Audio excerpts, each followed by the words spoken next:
Shalom, shalom, brothers and sisters, friends and family. Much love to all of you guys out there. How the heck are you doing out there? It is a beautiful day down here in the jungles of Central America.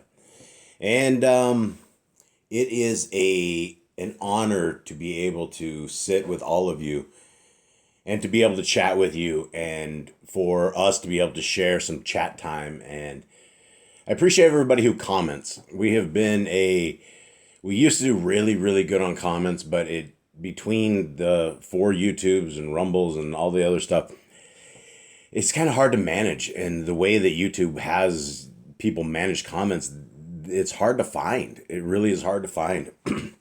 From a content creator standpoint, it's not a good place. And the tool they provide for everybody in the back end, messages are just, you can't see them. You can't thread them. They don't pull up. You don't know exactly what people are talking about if they're replying to something. So it's a mess. And so we don't do a lot of that, but we do appreciate the comments that people leave. And once in a while we do zip in there and chit chat with you in the comments section, but we do see them.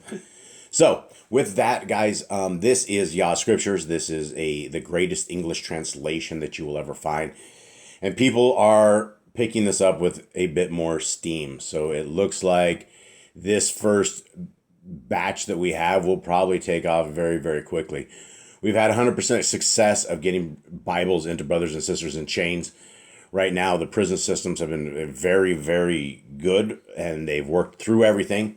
Even one problem we had in Arizona has been resolved, and the brother got his scriptures. And we got brothers all over the place now reading scriptures. Like, this is a prison revival, and if we are able to continue on and this doesn't become a fluke, and that's why I'm hoping that others out there will see the value of Yah Scriptures. And first and foremost, guys, Yah Scriptures is available free, absolutely free of charge. We produce everything we have for free. Even the Google app that costs us a tremendous amount of cash is completely free. Everything that's not a physical piece is free of charge. And so you guys can go to yahscriptures.com. And the download section right there has where you can download them at. And there's also a shop section. If you guys would like to help support our prison ministry, every scriptures that we are able to get into your guys' hands, we're able to get one full copy into our brothers and sisters in chains. And it's something that as we have been talking to these brothers and sisters, we've been using this scriptures as a tool that, first of all, we break into their lives and talk to them and get a relationship going and find out where their direction is, and all at the same time sneak a scriptures right into them. So all of a sudden, in between our conversations, they will say, "Hey, man, I got this," and wow. And it just leads to a lot of things to where I beg people to please, and this is the same thing I beg all you guys, is to please start at page 1 and slowly read through this as an individual, as a family, as a group, whatever settings you guys can get in multiple ways, right? One of our commandments is to know the Torah so well that it's what we rise up to and we go to bed with. It's what is frontlets between our eyes. Literally, it's like we are not supposed to view anything in the world unless it's through the eyes of the Torah. And it would be dangerous not to have that defensive Torah system in your life, right? You would go out and you would eat a piece of shrimp and you would get really, really super sick and you wouldn't know why, right? Because the Christians have said all food has been made clean. When that's like some translators that have sold their soul to the devil that put that in parentheses, because nowhere in scriptures has all food been made clean. We have, and we will always have, the Torah, and inside of the Torah we have beautiful books and beautiful chapters. Leviticus 11 is one of these amazing pinpoint dietary guidelines. You don't have to hem-haw around about it. If you want to know what's clean and what's not clean, that's where we find it at. So when we when we say that Torah doesn't mean anything to us and we nail it to the trees and we say it's been abolished and we say these horrible things, which it really truly is, because if we're true with ourselves and if we love our Creator with all our heart, with all our mind, with all our soul, then every last thing he utters is going to be something that we would see as value. Why would you not want to take the greatest engineer that anybody could even imagine, Look at creation and look at the engineering Oz. Look at the birds and the grass and the trees. And down here in the jungle, there's just so many different kinds of things. There's grass and there's a billion different kinds of vines, and you're always looking at new things. We have trees down here. I think they're called shame trees, but you just barely blow on them and they cover up, and the entire plant is alive. And you see these things and you see the life in all of this around us, and we know that somebody had to design this. You can't just put it together with nothing. This has been cleverly, very meticulously designed and tested. All this stuff, a simple snake, a bird, an owl, hawks, all of these things that do peculiar things. Vultures, right? As nasty as these things are, the lands would be completely polluted if these filthy, disgusting things weren't all around with their huge hooked beaks that were able to just rip rotting flesh right open, and they love it, right? That's their food, and that's the stuff. If we didn't have pigs to walk around and eat feces and eat dead, which they do, they will completely in 2 months, under 2 months, they will eat a human corpse completely. I just watched this crazy interrogation on YouTube with this lady who fed people to her pigs all the time. And she would kill them and toss them in there. And she would talk about how in about 2 months, everything but the skull, the pigs could not deal with the skull, but they ate it all. And then those things go and people kill them and they eat them. And so these things don't have the same digestive systems as all these other critters that we're told are cling. And so you're eating all of these. You would probably be eating human. I mean, at that point, if you ate one of those pigs that was feeding on a human body or whatever it is these things feed on, which is their own young, they will eat the dead. They will eat anything. Pigs are vicious. Everyone should be scared of pigs because they are nasty, nasty things. So there we are. And so, guys, all of this stuff is what you put into what we call a covenanted people. If you want to be in covenant with our Creator, that means that you obey the laws, the statutes, and the commandments of our Creator that are found in the first 5 books of Scriptures.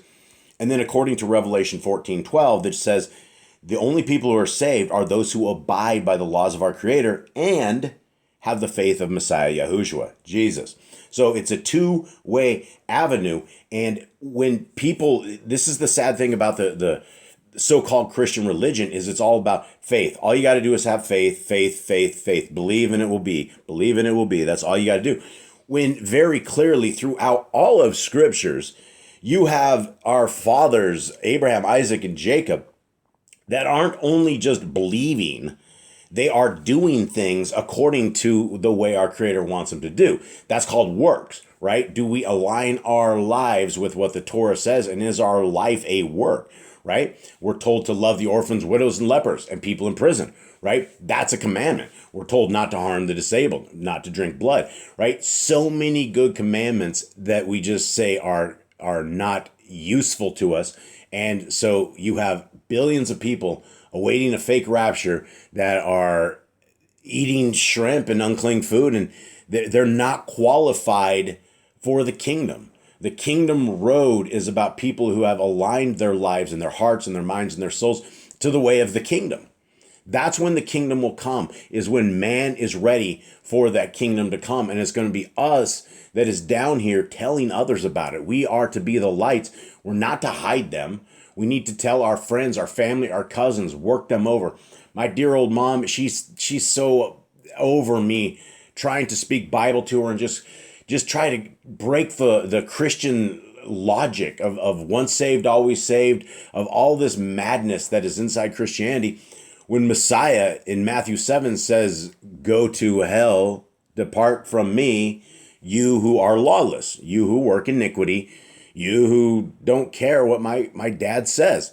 And 41,000 different religions don't care what the Creator says. So guys, I think Yah Scriptures is and will be an amazing prison ministry. We're always looking for those who are willing to pen pal others and to help mentor those who have been locked away in chains for a very long time. And guys, there's There's a massive need and a massive field, and there's a lot of us that can complete this. It doesn't cost you guys anything but your time, and absolutely your time is the most precious thing that any one of us have. And so we hope that we're using it correctly, and I believe this is kingdom work that will be accounted to those who are seeking and those who are trying, because that's what we're supposed to be doing. And how many examples do we have in scriptures of prison work? So guys, with that, let's get going. I'm sorry I ramble into this a lot. 10 minutes. I'm so sorry, guys. Book of Khaledi Nazarium, chapter 9, verse 21. The entire previous part of this chapter was things that our Messiah has said, I will accept those who are this particular way. And there were a lot about the peacekeepers. There were a lot about those who are broke. There are a lot about those who are disabled, right? Those are the kind of people, if we carry a strong positive attitude and a joy, even in these sorrows, even in these brokenness, that's what we have to do. That's what the kingdom people are about. And when I compare myself just simply to this chapter, guys, I don't reach it. It's not. I'm not what this talks about, and this is why these books are very, very good to study, and very, very good to contemplate, and very, very good to attempt to realign your lives with, because we are listening here to words of our leader, words of our Messiah, words of our. This is, if you want to make the 1,000-year reign, this is the man. This is Messiah Yahushua. This is who he's talking about. And the road, I guess before we begin, in Matthew, it clearly says most do not make it. By the words of this same man, Messiah Yahushua. Most don't make it. That's something for concern, right? We should be wondering why most don't make it.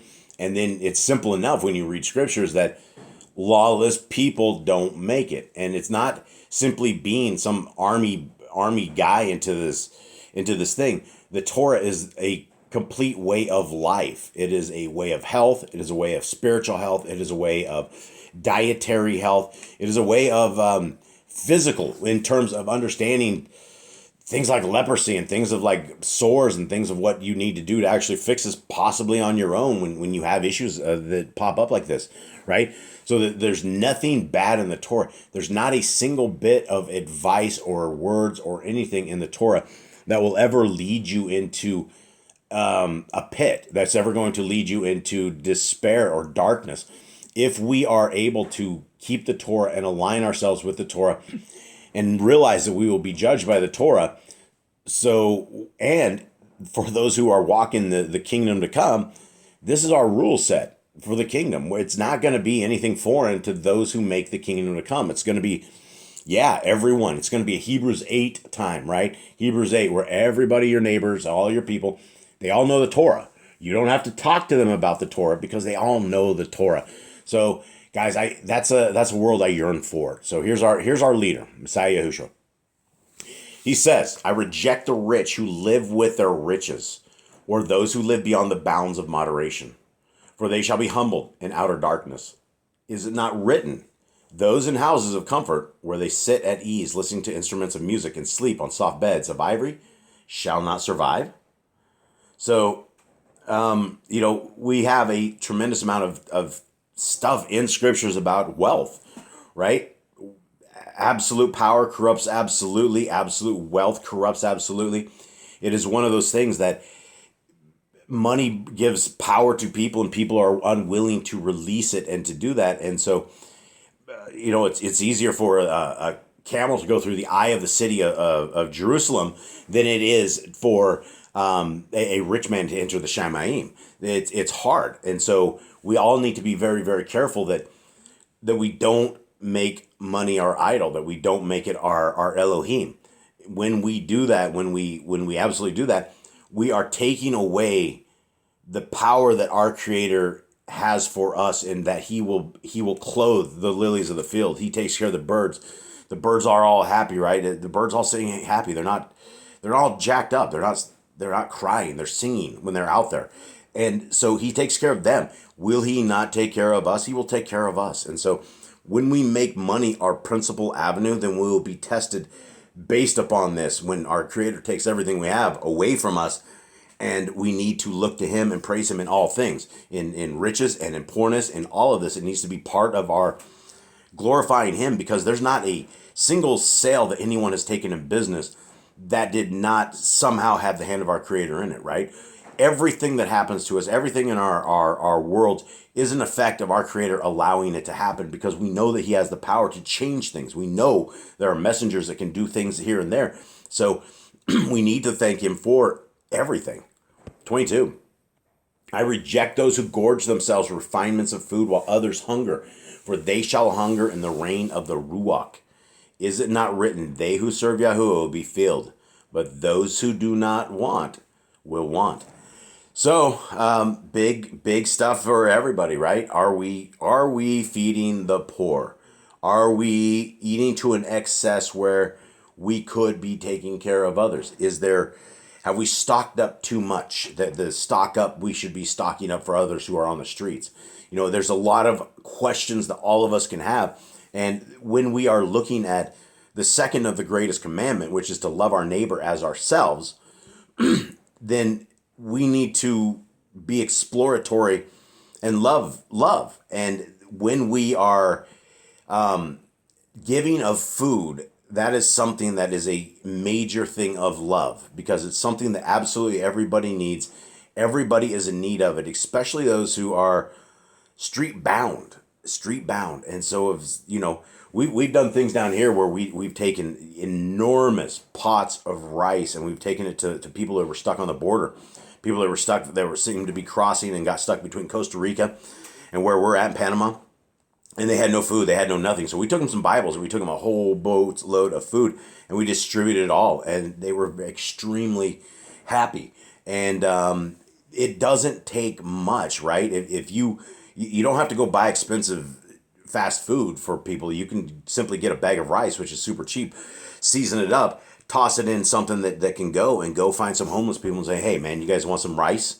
It doesn't have to be something fancy. Food is food, and those who are hungry will absolutely be fascinated and thankful that you have come by. And then what better way right there than to talk about the kingdom and, how are you? What's your name?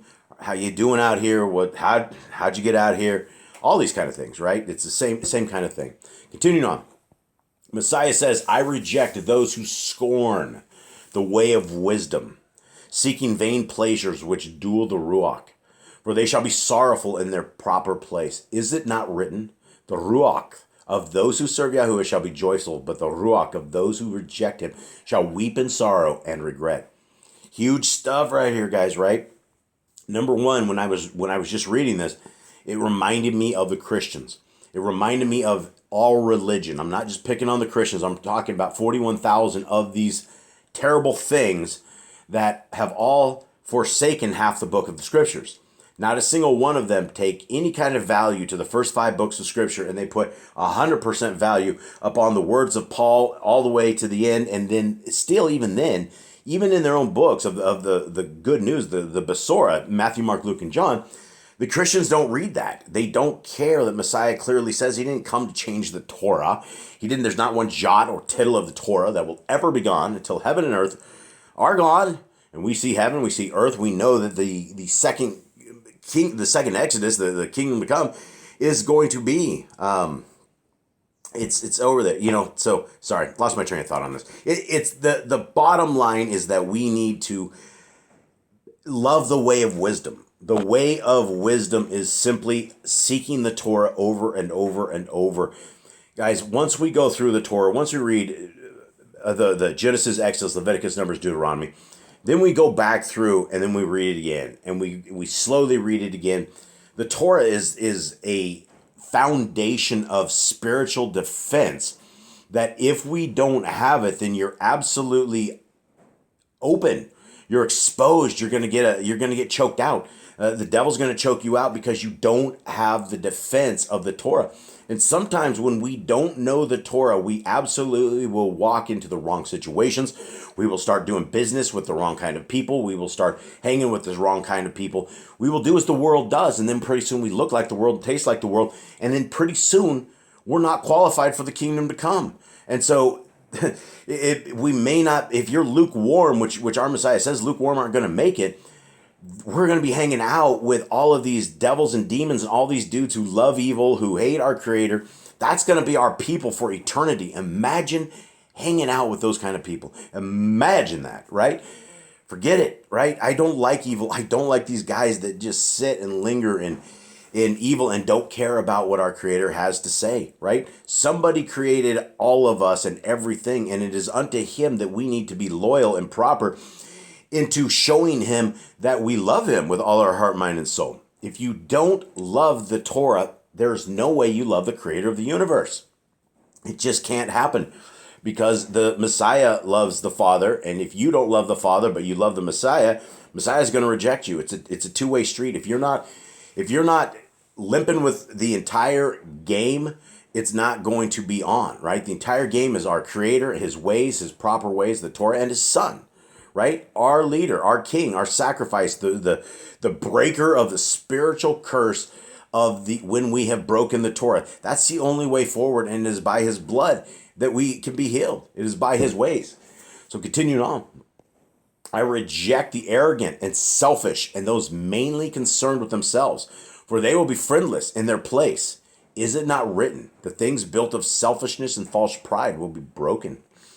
Wow, hard words, right? Hard words, arrogant and selfish, those concerned with themselves. That's a lot of the world, right? We live in a selfie world. I don't remember a selfie world existing back when I was a kid, but the technology wasn't there either.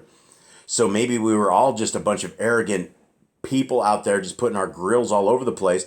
And it's just, I don't know. I guess it is what it is.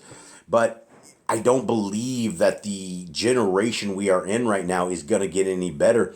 And with all these social media things that it seems like these kids and everyone in the world have to be concerned with, I can't even see half the stuff people send me because I don't have a Facebook account, right? That's the problem. I haven't had a Facebook account for well over a decade. And I don't have really anything at all. We don't have anything. So people send us all these Instagram things. I can't log in. You have to log into everything. And so, no, I'm not part of the cool kid club, and I'm never going to be there just to look at this rejection of life that we're seeing right there. So, continuing on. I reject the liars and deceivers, for their abode is a place of darkness.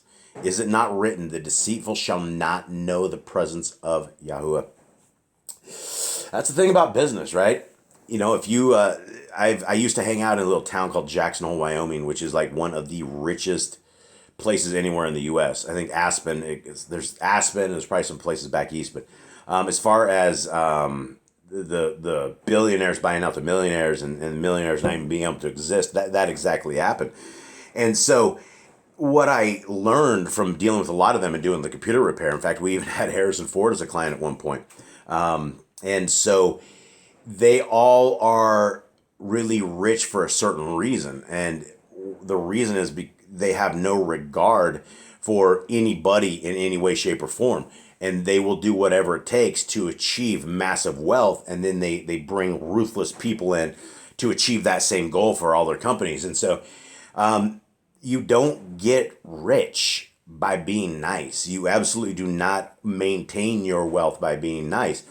And to do all this, you have to be a liar and a deceiver. You have to. There's always some sort of snake sales in the whatever it is you're selling, whatever you're doing. There's always the sales guys that are always jacking prices up. It's a business, right? And so we got to be very, very careful that whatever cash that we have come in, that it is not dirty money. That's also a Torah command: is don't use dirty money. It's a Torah command for a reason. Because, imagine, you're out there selling crack cocaine and then you go fund schools with thousands of dollars. It's just, it's not a good thing. 26. I reject those who encourage ignorance, walking stiff-necked, for their hearts an unopened book, for they shall be enlightened. Is it not written? Those who shower scorn on the words of others and close their eyes to righteousness shall not receive a righteous reward in their place. Oh, this is hardcore stuff, right? I mean, this is the Christian religion. This is religion in general. If you are in the Christian religion and you decide that all food has not been made clean, people will encourage ignorance. They're like, oh no, Jesus died so that you can eat whatever you want to eat. Nope, that's the way it is. It's all about grace, grace, grace. It's a grace doctrine. There's a Romans road to Christ. And raise your hand at 8 years old. Ask Jesus into your heart. You are saved. You can never lose that salvation. That's a screwed up doctrine to anybody who's actually read the Bible. When you read the Bible, then all of these crazy things that we used to believe are all of a sudden, they're not legit. They don't work out. I spent 30 plus years in the Christian religion getting people saved. I was a good Christian until I figured out that, dang, I probably doomed a lot of people to hell. I probably sent a lot of people into hell that will never ever know anything other than the trash I told them. So on the day of accounting, there's going to be people, right? There's going to be problems of things that we have done in the past. There's also going to be problems of the things that we did not do. Every time that we had an extra dollar in our pocket that we could absolutely give to somebody who's sitting on the side of the road that we didn't, or the time that we could have asked that waitress with a tear running down her eyes for her name, and if we could have prayed for her, and we didn't, and that woman would have gone off and led 250,000 people into a Torah keeping place. I mean, there's all sorts of things that we're going to be judged for. So we need to be proactive for the kingdom. We can't be these people who encourage ignorance, right? Walking stiff-necked. This is scary stuff. My poor mom, where it says, for they shall not be enlightened, she's going to go to the place of darkness, and she's just going to say she's a good Christian, and that God knows her heart. And she knows, I've told her so many times, and there's nothing that can be done, it seems. But I'll keep working on her. I will not stop. Continuing on, I reject the fornicators and adulterers and those who seek after lewd pleasures, for they shall go to a place of uncleanness. Is it not written, only they who are clean can come into the presence of Yahuwah? Huge stuff, fellas and gals. Pornography is an absolute soul buster, right? Every single time you view this act, that you do this deed, you are a fornicator, you are an adulterer. You have become an adulterer with whoever that pornography. It doesn't matter if it's a digital picture. It does not matter if it's not a person right in front of you. It is the do that has been done, and you have done it, and now you are a fornicator and an adulterer.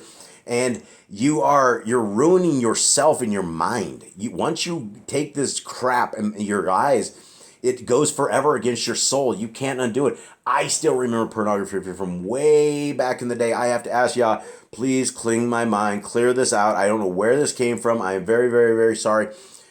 It doesn't go. Your mind is so smart that it doesn't matter. You could sit there and go to these 100 porn flicks, and you're never going to be done with it. And some people have major problems with this, where they can't give this up. And it's very clear that our Messiah has gone to the extreme, which is not really the extreme, of ripping your eye out or chopping your limb off, if it's giving you a problem of the afterlife, right? If you're going to go into the world to come as a fornicator and adulterer, you should have gone into the afterlife blind, where you had a shot with your soul, and you should have stopped what you're doing. I realize that once you get into these things, it's an addiction like no other, and that's all your mind can do. But there is prayer, there is scriptures. You guys can do this. I promise you, for those who are stuck in this horrible, horrible disease of pornography, there is a way out. You can stop. Get rid of it. Get rid of your thumbnails. Get rid of your downloads. Get rid of all your stuff, and just start reading scripture. Start at the beginning of the book and just start reading, and realize that these are simple, fleeting pleasures that are going to be dooming many of us in our end times. It is possible. So guys, continue on and stop this madness of becoming mad fornicators and adulterers. And men who have families, men who have wives, they always say the grass is always greener on the other side of the fence. And that is such a short-sighted, ignorant comment, because anybody who's ever had a patch of grass knows that when you water it, that's what keeps it green. You got to water it, and you got to take care of it, and you got to love the grass that you have, because that's the world that you've committed to. That's the oath you have taken. That is a bond that has been a commitment between you and your mate and the creator of the universe, who really does not like adulterers. He does not like us in this. He does not like when we prostitute ourselves out and when we defile other people. Guys, it's not simply us just defiling ourselves. We are defiling other people. We are hurting other people's souls, that we're going to be standing before our Creator completely naked, having to recount this stuff, right? There is a day of accounting. This is why we really, really need to make sure we are keeping Torah, that we are not becoming the people who are rejected. So I have probably rambled some time. I did it to you guys again. So to those of you who made it to the end of this, thank you very much. Much love to everybody out there. Guys, there's no better way than the kingdom. There is no better word than the scriptures, all of them, from the front of the book to the back of the book and the Apocrypha. Guys, Yah Scriptures is a free download. You can download it. You can also get it at yahscriptures.com. If you guys have any time to be pen pals, you can definitely make a difference today. You can make a difference for all eternity. And it just takes a little bit of time. It takes a little bit of heart, a little bit of commitment, and a little bit of love for our neighbors and those who can be kingdom dwellers, if so they seek the creator of the universe. Much love to all of us. Much love to all of you. I'm out.